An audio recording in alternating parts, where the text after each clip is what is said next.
Hi everybody, Ron Russell here again with Set the Record Straight. I've always told you I've had special guests, legends of Hollywood, incredible people on my show, and I've always been very happy to interview them. But today is an ultra special day for me. Lara Spencer I have known for many, many years. I've watched her grow.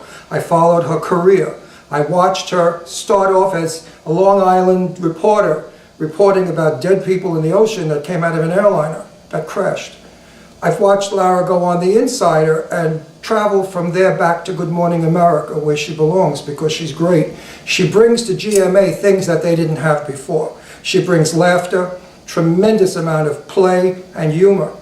So I want to say this from the bottom of my heart. I truly love my little Lara Spencer. Little. She's like my other daughter. Lara? Hello, Ronnie.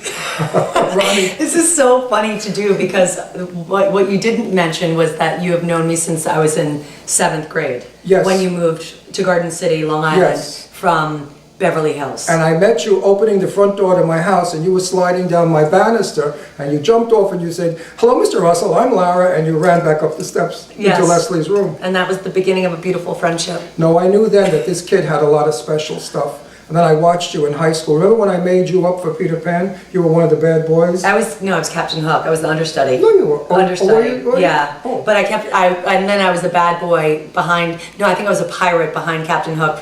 And I just kept praying that she would like mess her lines up, the real Captain Hook, so that I could push her out and have my moment. No, and your daughter Leslie was, of course, the beautiful. She played the mother. Yes, She's of still course the she had mother. like a feminine role, and I had to be like with a hook and a pirate's cap. And that's on. because you were a champion swimmer and diver. Yeah, but why stereotype? Well, when you're a diver and a swimmer and an athletic But woman. I had that hairdo. Well, I Let's guess. discuss the hair. What hairdo? What my hair in high school? I wasn't going to. It was the same. It was the same as yours now. Yeah, but I wasn't going to discuss I that. know, but I just figured we'd get it out there. No, I was never going to discuss that. You're speechless. Yeah, because I don't even go there. Neither did I. When I'm still Lara- mad at my mother about it. When Lara was a little girl, she showed stuff that other people didn't show. Jill Bergreen was an excellent singer, and she was a star, and she played Peter Pan. Do they But- know who Jill Bergreen is? No, they don't, but I Okay. used I like to name drop. But Okay. Jill may watch it one day. That was one of the gals that went to school with my kids and Lara. Lara, even if she wasn't on stage, you knew she was there because she'd be off stage, backstage, swinging from the rafters, doing something funny. She was always in the middle of trouble.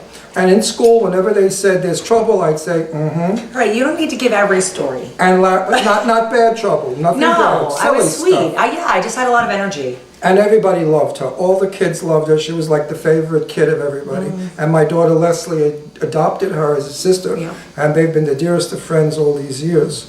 Now, Lara, bragging about you, which is what I love to do, and your Good Morning America performances there are just incredible. Thank I love you. everything you do. I love being there. I know, and you can see that. And it's a I great literally, crew. you must really love what you do if you don't mind getting up Yeah. every day at 4 in the morning.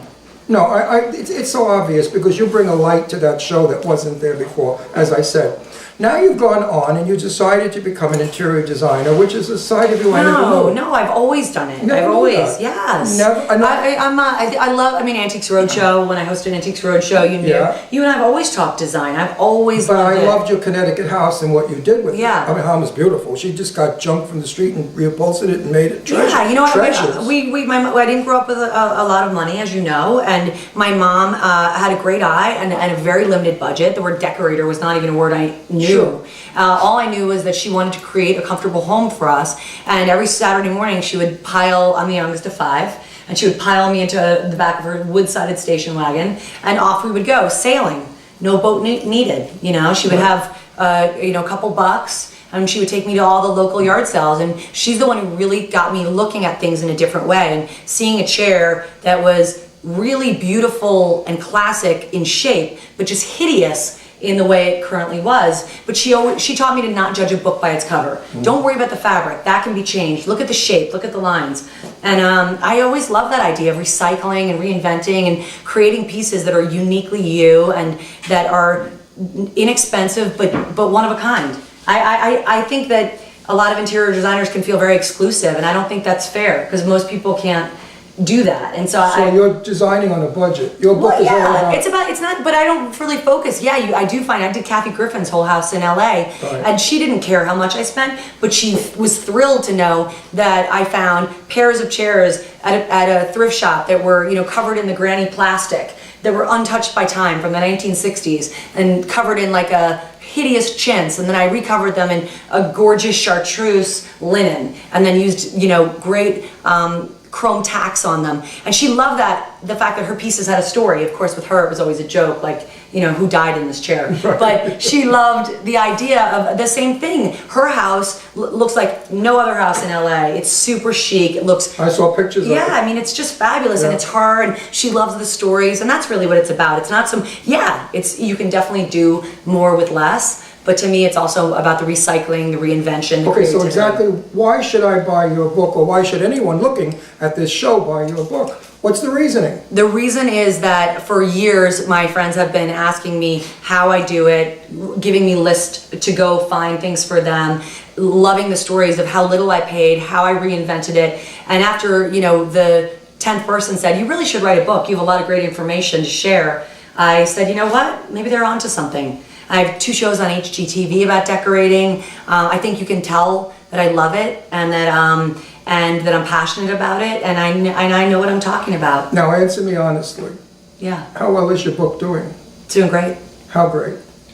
It's sold out on Amazon. Oh, it's sold out on Amazon, folks, so now you're really going to have to look for it. Well, they're going to restock. Don't not go to Amazon. But I know that when everybody sees this, they're going to want to have the book immediately. And Well, I mean, like Barnes and Noble sells it, and hopefully your local bookstore, and I hope you'll want to read it. But I want to promise that of you also. Will you promise me? Promise you. When I get my farmhouse in New Hope, that you'll come and maybe tell me what I should do with some. Oh, he's flying. He's the master. You are an incredible decorator. Yeah, and I know. You know that. A lot of what I learned, I think, is through watching you with your various interpretations. Every year a different design. Well, and I'm the same way now. Yeah, I think when you're, a creative person, it's really representative of who you are, the way you live. And, your daughter and I love a good yard sale. She and I have been going our whole lives. We didn't have a whole lot of money, but we had a whole lot of style. I just went from Italian Tuscan, and I'm going into 1800s farm. I can see you doing like Rat Pack LA, clean line, No, mid-century. I hate mid-century. I See, lived that shocks me. No. My mother had mid-century. We had blonde step tables and coffee tables and that ugly balloon lamp, all that junk. That's called the Arco light. I love that junk. light. And I couldn't wait to help her throw it out so the garbage man could take it. Because it was that's horrible. the beauty of my book, and the beauty about interior design is that to each his own. Right. I don't tell you what style to do. I simply tell you that once you can identify what your personal style is, the sky's the limit as to what you can find and how to But does your reinterpret book help us with the classics? Let's say I find an old spinning 100%. wheel. What can I do with the spinning wheel? Light it on fire. A spinning wheel? Yeah. I draw the line. Well, I can make a planter out of it. And I will come water it for you. Or butter churner. My daughter Leslie is starting this whole new venture now with table settings and unusual ways of decorating. And she's starting a blog, and she may eventually go into a book also about, just because I do interesting tables when I have dinner parties. I know. Oh, I think nothing of going out and getting bricks, stones, wood, trees, dead animals, anything. I don't care. I put it on my table because... I'm glad I wasn't at that party. Well, no, it fits the mood. And Leslie, I guess, has gotten that from me, and now she's doing that. Lara, I know that we have to go to the book signing. Yes, I have a book signing, and if I'm late, I will blame you. You've given me more time than I guess I should have. I'm sorry this room is so hot. I apologize that we're both sweaty. That's okay. But we love each other, and that's all that matters. Yes, Lara Spencer is by far one of the nicest human beings you ever want to meet in your life. She's not a phony, she's not a put-on, she's not pretentious. She's the same girl she was back then, except 3,400 million times far more beautiful, with a body that doesn't quit. Quick question, how do you stay so thin? That's what my people want to know. I work my butt off. You exercise? I exercise. I work a lot. I have 2 kids. I'm running around. There's not a lot of time. Like I inhaled a pizza, a whole pie before you got here. Right. As Sydney can attest, my makeup artist. I'm not afraid to eat, but I think everything in moderation. I definitely think about it. I didn't want to mention your kids because I don't like to bring up people's No, that's my number one She's most got a proud gorgeous moment. son, Duff, and a beautiful daughter, Kate, who are the most incredible little kids who I haven't seen in They're like hysterical. 2 or 3 years. I really like to see them again. But now that I'll be living up in Philadelphia area, I'll be going to Connecticut a lot. Yes. So everybody, go out and buy the book. And it's, I break for yard sales since he doesn't know the name. no, I know. I was going to say I break for hot guys. That's the book that I'm too. going to write. No, that's the book I'm going to write. I break for hot guys. That's a very terrifying book. Well, not really. When you get to be my age, you break for anything. Right. If it's breathing and it's standing up against a tree, I think I just broke it, actually. you break for anything. Anyway, Lara, I break love for you. a pulse. Go out and buy the book for crying out loud. Oh, isn't he a good interviewer? I think it's That's what they say. Mwah. I love you. I love you. See you, everybody. I love this girl. That's what Chippy Hedren said.